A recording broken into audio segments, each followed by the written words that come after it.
So let's continue the conversation now. How do we meet this massive housing challenge in South Africa? We thought it would be useful to refer to Section 26 of the Constitution. It states that everyone has the right to have access to adequate housing, saying the state must take reasonable legislative and other measures within its available resources to achieve progressive realization of this right. Let's use that as the starting point for a debate. Joining us now is Mbulelo Changana, who's the Acting Director General at the Department of Human Settlements. Welcome to you. Sitting next to him is Lauren Royston, Director of Research and Advocacy at the Socio-Economic Institute of South Africa. And in Cape Town, we have Josette Cole, who's the Executive Director of the Development Action Group. To all of you, a very warm welcome and thanks for joining us. Mr. Acting Director General, let me start with you first of all. I think we acknowledge there is a backlog. There's no doubt about that.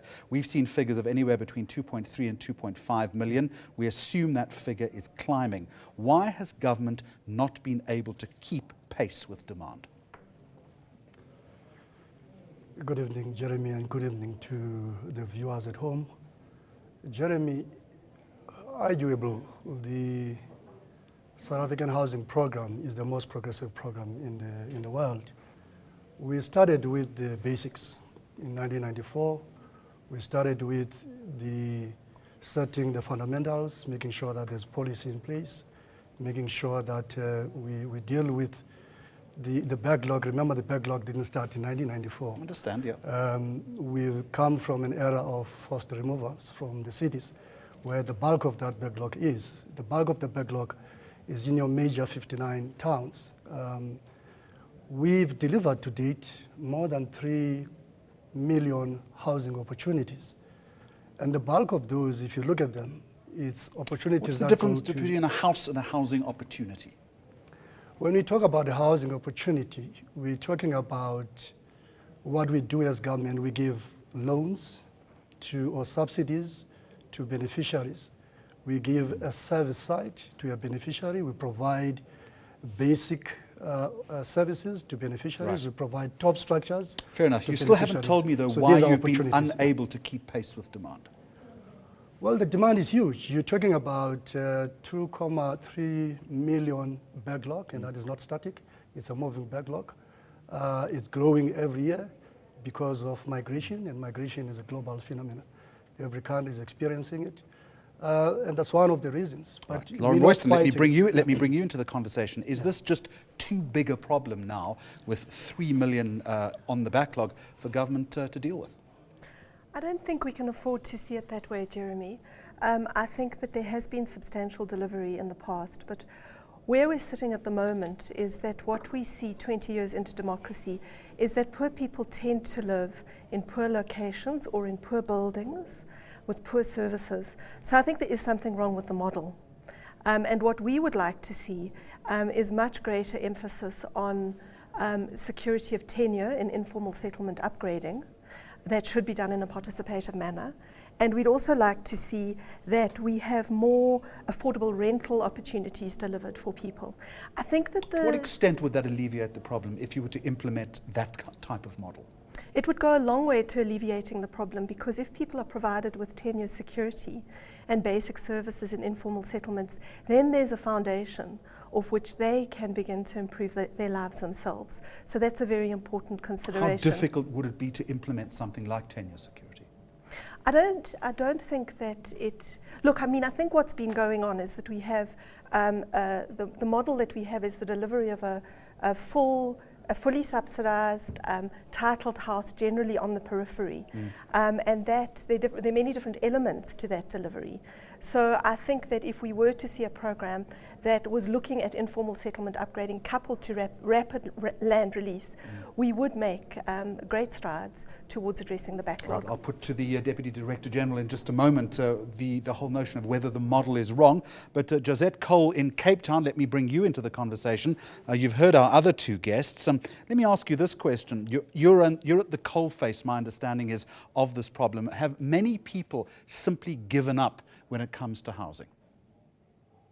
No, I don't think people have given up. I think they're highly frustrated with the length of time that it takes. So I think that there is some value in what Lauren is saying about the model, but I don't think it's the model is the only part of the problem. I think the capacity of the state to deliver across all three spheres of government is perhaps more the issue. It's not a question of resources. It's an issue of releasing land. It's trying to get more compact cities, different kinds of housing opportunities. But I think the issue really is, do we have the capacity within the state to actually address the problem? Well, you're suggesting that we don't have that capacity. Is there a better way of doing it, in your opinion? Well, I think my experience has been that, we've got all the policy frameworks, we've got all the resources allocated. When you come to deal with the actual delivery process, it gets blocked, and it gets blocked at different levels. And I think that's the question we need to ask: where are the blockages actually? And I think some of them are in the procedures of the state, how long it takes to get land assembled.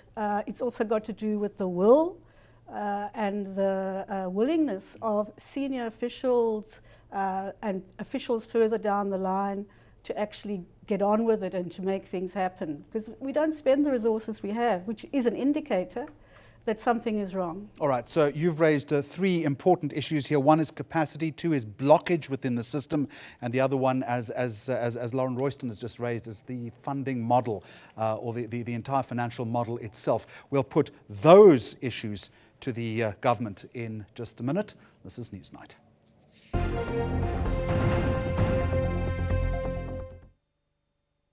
As part of our infrastructure series here on ENCA, we're looking tonight at South Africa's housing challenges.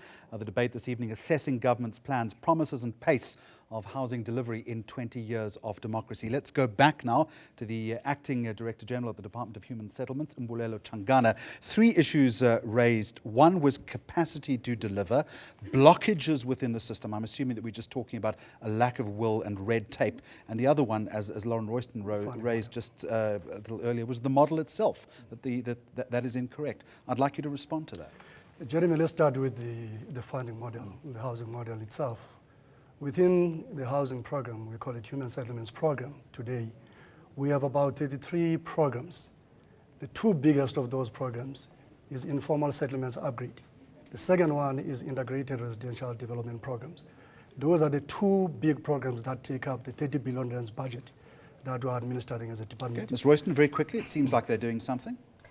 Look, they certainly are doing something, but I think what's not clear enough in the figures that are reported to the public is that when there are claims made about informal settlement upgrading, the problem is that informal settlement upgrading is happening according to an old model, which is very much about eradication and relocation. And the new policy is very much about participative informal settlement upgrading. And I don't think we're seeing that yet. There's nothing wrong with the policy. All right, you're shaking your head. It's the implementation. When we started in 2009, we contracted to deliver to 400 household basic services and land tenure options. The upgrading of informal settlements program has 5 stages. The first stage is participation of the communities. You count the dwellings, you count the beneficiaries, you do geotech assessment to check whether that informal settlement is upgradable where people reside. That's the program that we've been administering for years. Remember, in every informal settlement, just like in Slovo, just like in all the other informal settlements, you have to find a piece of land where you are going to be able to de-densify that informal settlement. Let's pick up on Josette Cole's assertion here, saying that you simply do not have the capacity to deliver to this backlog that we have agreed to. Capacity She's varies. right, isn't she? Capacity varies, Jeremy. I don't want us to paint all the implementing agencies with one brush. Now we're talking about your agency and whether you have the capacity to deliver. It would seem not, given that the backlog is now 3 million. There are provinces. Remember, we deliver housing through provincial departments and we deliver housing through accredited municipalities. There are provincial departments that have all the capacity to run the programs. There are those predominantly rural provinces that are struggling to find the right engineers, the right town planners, the right construction project managers to get the program on the ground. Remember, we're competing with a lot of other entities. There are program managers who would prefer to chase lucrative business and contracts in Dubai, Josette Cole, let's go back to you in areas. Cape Town. You've heard what the Acting Director General has said. Are you satisfied with that answer? Look, I think you've got to take it to another level, which is in order to address the housing backlog, the huge legacy that we inherited from the apartheid era and the kind of mounting numbers of people in need of housing as urbanization has grown requires political will from all sides.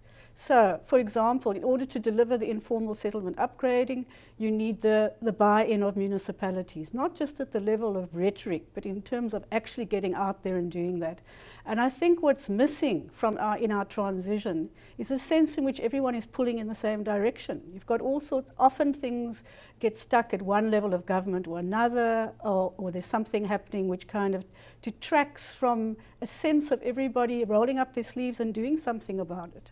I mean, I've been around for a long time, so I mean, I've been listening to people's demands and looking at various solutions and options for many, many years.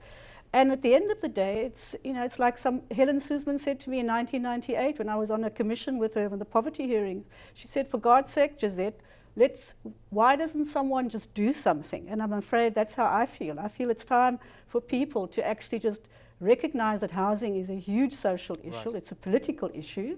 It's mounting by the day. People are disgruntled. Josette Cole, I am going to use that as your closing remarks. Time, unfortunately, is against us. Lauren Royston, very quickly, give us some sense of short-term direction and strategy that we need in the moment, in the here and now. I think in addition to political will, there's a question of prioritization.